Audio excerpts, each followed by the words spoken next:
you can kind of get an idea of what normal life looks like for me. Just kind of getting back to normalcy. I'm in between sessions, but I can walk and do everything like normal. So I've been getting a lot of questions, people asking, how am I doing? What does everyday life look like? And so I thought, like I did the first time, I would send a video to help you kind of understand where I'm at. Right now I'm kind of in a holding pattern between appointments. I was discharged last week from the hospital because my kidney numbers finally came back to a place where they felt comfortable letting me go. And now I just stay hydrated as much as possible, getting ready for round 2. The chemo is completely flushed out of my body. It's below 0.01 where they wanted it. And I'll get into that a little bit more detail when I go into the coffee shop here. But I wanted to show you that normal life, it's cold. It's not Kauai, that's for sure.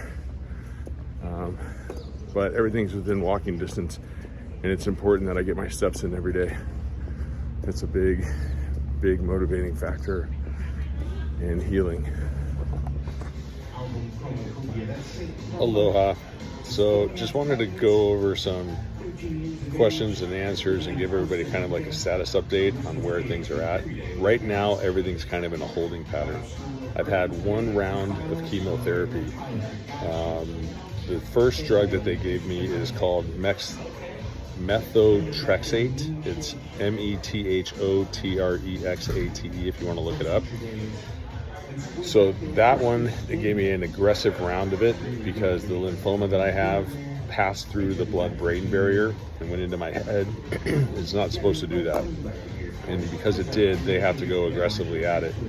So they used this drug, which is a mouthful to say, methotrexate. You could say meth for short, but because I'm in Seattle, I'm really uncomfortable saying that they're giving me meth up here. So Trexie was something I wanted to call it for short, or Mexi, but don't want to get racial on it. So there's that. So that's the first one that they put in, and they gave me an aggressive round of it. And that's the one that the body needed to flush out, and they wouldn't discharge me until my numbers came down to less than 0.01% of it still remaining in my body. So they drew my blood every evening and every morning, and then finally got it down, but my kidneys weren't keeping up with the flushing. And so what they had to do was just pump me full of fluids. Like they had a 5-liter bag that was running through me every 2 hours.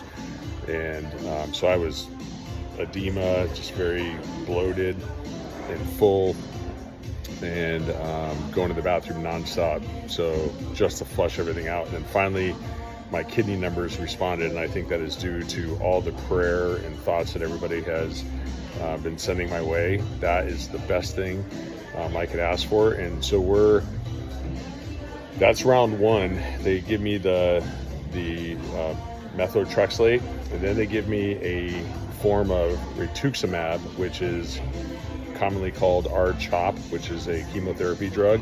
That's what I had before in Italy. So they gave me that second after the methotrexate, and my body handled that really well, no problems. Then I'm supposed to start a Tumidor, which is a common oral chemotherapy drug. It's an oral pill you take twice a day for 7 days. But we ran into a complication with insurance on that. Insurance doesn't want to cover it, and I guess this happens with a lot of people, and then the hospital has to push back. And so right now we're kind of in a holding pattern on what do we do with that. In the meantime, my next round was, that's a whole round, doing those 3 things, flushing everything out. That's considered a round, and there's going to be 8 to 12 rounds. Right now, we're kind of in a holding pattern. Tomorrow, I go to Fred Hutch. Fred Hutch is the cancer research center up here in Seattle that is working on science fiction level type stuff where they can do a whole bone marrow transplant. Bone marrow is where your stem cells are, and they would then pull out my bone marrow, pull out the stem cells, re-engineer them to where they become a hunter for lymphoma, and then put them back in and do a complete transplant. That's what we're talking to them about tomorrow. So based on their understanding of where I'm at and their desire to treat, that will determine what we're going to do next. But the reason I had complications with my kidneys on this first round is because the doctors did use a very aggressive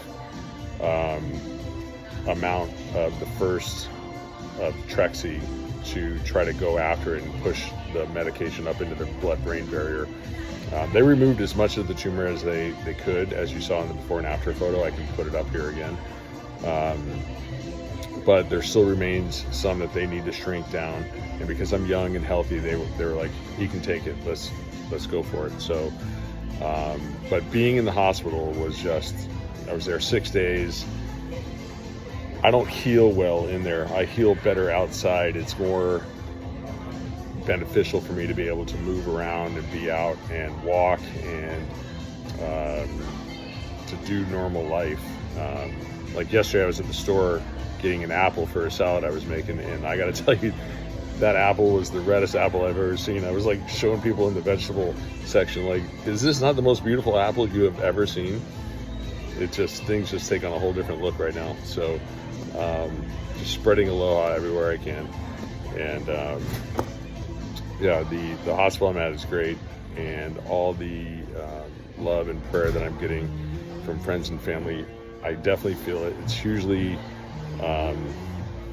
I'm very thankful for it, and I think it is having an impact. So prior to the next round, I need to get my kidney numbers in line.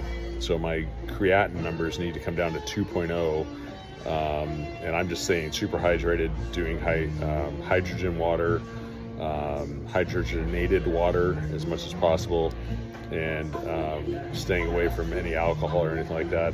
My diet is basically like a pregnant woman. No raw fish, no soft cheeses, any foodborne type illnesses I have to avoid just because of my immune system. But I'm not compromised in the sense that I can't be out or anything like that. So I do have canker sores in my mouth because of the chemo medicine. That's one of the side effects, and so I'm very careful about what I eat. A lot of oatmeal. So that's that. A lot of people have asked, like, how's the house, how's the dog? My buddy Jokey has been awesome. He moved into the house, and he must bathe in rawhide because dogs just adore him. And Johnson is living his best life right now. They FaceTime me often, and we talk all the time, and he shows me photos, and Johnson is just happy as can be. So thank you, Jokey, for taking over that and just plugging in, and so I don't have to worry about it. And then with work, my colleagues Don and Debbie are handling clients, and they're being great. I wouldn't be able to be here continuing treatment if it wasn't for them. So everybody's been super supportive from that standpoint, and just focused on healing. Up here I got a great support team with Jeannie and her family and stuff. So yeah, tomorrow we'll find out more from the Fred Hutch appointment, and then kind of get an update from there. I have more meetings with the doctors. We'll do some lab work this week, and then I'll see where my chemo numbers are coming in. But that's the big prayer, is that my kidneys stop acting so grumpy and just flush better, and that my creatinine numbers come more in line. That's what we're looking for. So that's an update. Feel free to send me a text, or we can jump on a phone call if you want. But I wanted to give everybody kind of an update. Once I have more information, I'll send out another update. Love you. Aloha.